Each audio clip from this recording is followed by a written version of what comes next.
ஒரு அம்மா 17 வருஷங்களா தன்னோட மகள காப்பாத்துறதுக்காக என்னெல்லாம் பண்றாங்க. அந்த காப்பாத்துறது ஒரு சாபமா மாறிட்டா? இந்த கதைய நீங்க ஃபுல்லா கேட்கும்போது, ஒரு அம்மா மகளுக்கு இந்த அளவுக்கு பண்ணுவாங்களா? அப்படின்னு உங்களே யோசிக்க தோணும். ஒரு ஹாஸ்பிட்டல் ஆப்பரேஷன் தியேட்டர்ல டாக்டர்லாம் பதட்டத்தோட ஓடிட்டு இருக்காங்க. ஒரு ப்ரீமெச்சூர் பேபி உயிருக்கும் சாவுக்கும் நடுவுல போராடிட்டு இருக்கு. அதே ஹாஸ்பிட்டல்ல இன்னொரு ரூம்ல டயன்னு ஒரு பொண்ணு. அவங்க முகத்திலுமே பயம், கவலை எல்லாமே இருக்கு. ஒரு நர்ஸ் டயன மெதுவா ஒரு கிளாஸ் ரூமுக்கு கூட்டு போறாங்க. அங்க ஒரு இன்குபேட்டருக்குள்ள ஒரு சின்ன குழந்தைய மெஷின்ல இணைக்கப்பட்ட ஒரு இதுல வச்சிருக்காங்க. அந்த குழந்தை தான் க்ளோயி.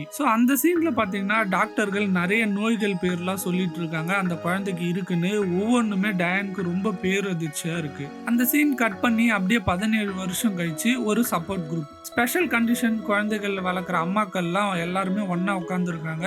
அவங்களோட குழந்தைகள்லாம் இப்போ காலேஜுக்கு போற நேரம் வந்துருச்சு.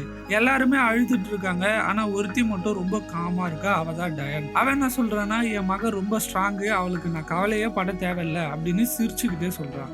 நெக்ஸ்ட் சீன் பாத்தீங்கன்னா க்ளோயியை காட்டுறாங்க. ரொம்ப அழகான முகம். ஆனா அவளோட மொத்த வாழ்க்கையும் பாத்தீங்கன்னா வீல் சேர்ல தான் இருக்கு.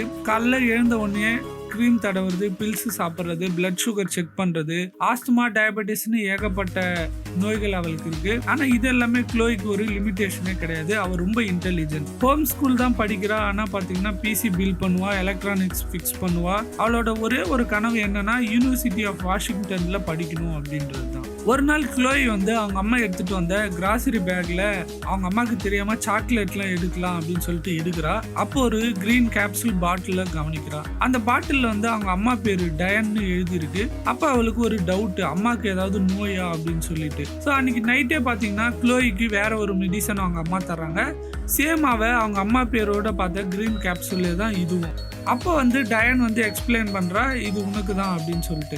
க்ளோயும் அப்ப நம்பிடுறா. ஆனாலுமே அவளுக்கு ஒரு டவுட் இருந்துட்டே இருக்கு. நம்ம பார்க்கும்போது அம்மா பேர் எழுதி இருந்தது, இப்போ நமக்குன்னு சொல்றாங்களே அப்படி சொல்லிட்டு சரின்ட்டு அந்த மெடிசனை பிச்சு பாக்குறா. பார்த்தா அவங்க அம்மா பேரு பின்னாடி இருக்கு. அன்னைக்கு நைட் வந்து க்ளோய் வந்து மெடிசனே சாப்பிட மாட்டேன்றா. சாப்பிடாம அந்த மெடிசன் வந்து என்ன அப்படின்னு சொல்லி கம்ப்யூட்டர்ல சர்ச் பண்ண ட்ரை பண்றா. ஆனா பாத்தீங்கன்னா இன்டர்நெட் எதுவுமே ஒர்க் ஆகல. அடுத்த நாள் வந்து பார்மசிக்கு கால் பண்ணி கேட்கலாம் அப்படின்னு சொல்லிட்டு பார்மசிக்கு கால் பண்றா. பார்மசி கால் பண்ண உடனே அந்த நம்பர் வந்து டயனோட நம்பர்னு அவங்க ரெகக்னைஸ் பண்ணிடுறாங்க. அப்படி பண்ண உடனே க்ளோய் பயந்து போயிட்டு காலை கட் பண்ணிடுறான். அப்புறம் அவங்க அம்மா கிட்ட நைஸா பேசி சினிமாக்கு போகலாம் அப்படின்ட்டு பிளான் பண்றா. அவங்க அம்மா ஓகே சொல்லிடுறாங்க. 2 பேரும் சினிமாக்கு போறாங்க. அப்போ வந்து இவ்வளவு நாள் அவ கிரீன் கேப்சூல சாப்பிடாம சேர்த்து வச்ச எல்லா கேப்சூலுமே எடுத்துக்கிட்டு அவங்க அம்மாவோட சினிமாக்கு போறா. சினிமா பார்த்துட்டு இருக்கும்போது ஒரு கட்டத்துல எனக்கு நான் ரெஸ்ட் ரூம் போகணும் அப்படின்னு சொல்லிட்டு அவங்க அம்மா கிட்ட இருந்து வெளில வர அந்த பொண்ணு யாருக்கும் தெரியாம வேகமா பார்மசிக்கு போறா. பார்மசியில பாத்தீங்கன்னா பெரிய கியூ நிக்குது. இருந்தாலும் அவ டக்குன்னு போயிட்டு பார்மசிஸ்ட் கிட்ட அந்த மருந்தை காட்டி இதுக்கு பேர் என்ன அப்படின்ட்டு அதை பத்தி டீடைல் கேட்கறா. அந்த பார்மசிஸ்ட் ரிவீல் பண்றாங்க, இந்த மெடிசன் வந்து ஹியூமன்ஸ்க்கே இல்ல, டாக்ஸ் யூஸ் பண்ற ஒரு மெடிசன் தான் இது அப்படின்ட்டு. அதை கேட்ட உடனே பாத்தீங்கன்னா க்ளோய்க்கு ஒண்ணுமே புரியல. சப்போஸ் இதை வந்து ஒரு மனுஷன் எடுத்துக்கிட்டா என்ன ஆகும் அப்படின்னு கேக்குறாங்க. மேபி அவங்களுக்கு கால் ஒர்க் ஆகாம போகலாம், அவங்களால நடக்க முடியாம போகலாம் அப்படின்ட்டு ரிவீல் பண்றாங்க அந்த பார்மசிஸ்ட். இதை கேட்ட உடனே க்ளோய்க்கு ஒண்ணுமே புரியல, அப்படியே வரைஞ்சு போயிருக்காங்க. அந்த டைம் பாத்தீங்கன்னா டயன் கரெக்டா அங்க வந்துடுறாங்க.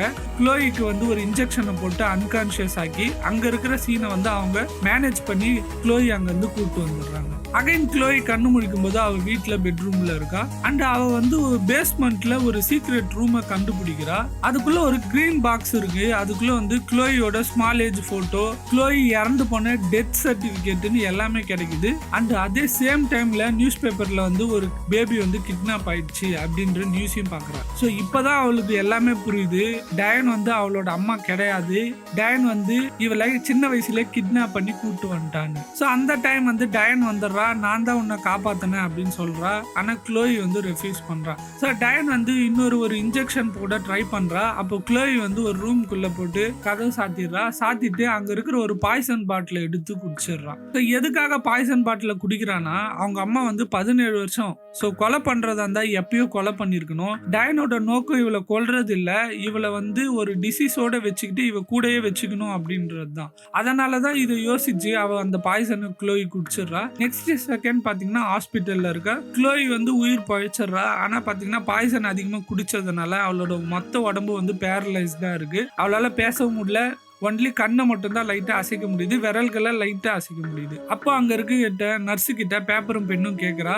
அவங்க அம்மா தான் எல்லாத்துக்கும் காரணம் சொல்லிட்டு மாம்னு எழுதுறா. ஆனால் அது ரொம்ப லேட்டு. அதுக்குள்ளே வந்து பார்த்தீங்கன்னா டயன் வந்து க்ளோயை அங்கேருந்து கூப்பிட்டு போயிடறா.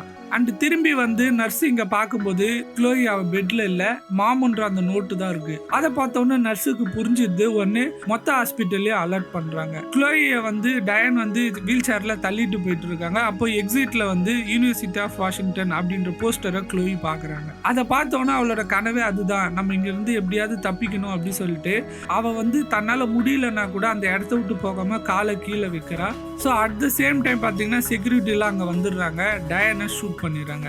7 வருஷம் இப்படியே கடந்து போகுது. அண்ட் க்ளோயி கொஞ்சம் கொஞ்சமாக நடக்க ஆரம்பிக்கிறா. இப்போ வந்து க்ளோயி வந்து மென்டல் ஹாஸ்பிட்டலில் பார்க்க வரா டயனை. அண்ட் க்ளோயி வந்து அதாவது டயன் வந்து க்ளோயிக்கு கொடுத்த க்ரீன் பில்ஸை வந்து எடுத்துகிட்டு வந்திருக்கா.